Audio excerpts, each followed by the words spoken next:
Diabetes আছে? প্রতিদিন insulin নিচ্ছেন? সুই ফুটাতে ব্যথা লাগে? তাহলে এই ভিডিওটা আপনার জন্য। ইনসুলিন নেওয়ার পরও ডায়াবেটিস কমছে না? সুগার ওঠানামা করছে? শরীর দিন দিন দুর্বল হয়ে যাচ্ছে?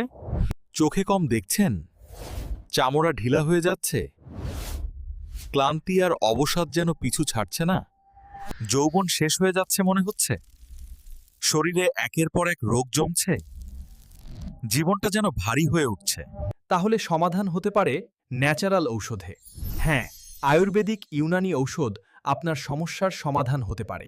মাত্র 1 মাসে ইনসুলিন মুক্ত, ডায়াবেটিস থাকবে নিয়ন্ত্রণে। আর 3 থেকে 4 মাস ঔষধ সেবনে ডায়াবেটিস ছিল ভুলেই যাবেন ইনশাআল্লাহ। তবে আর দেরি কেন? আজই চলে আসুন Mujahid pharmacy ayurvedic, BRP complex, Kotchandpur road, Kaliganj Bazar, Jhenaidah. অনলাইনে চিকিৎসা নিতে স্ক্রিনে দেওয়া হোয়াটসঅ্যাপ নম্বরে যোগাযোগ করুন।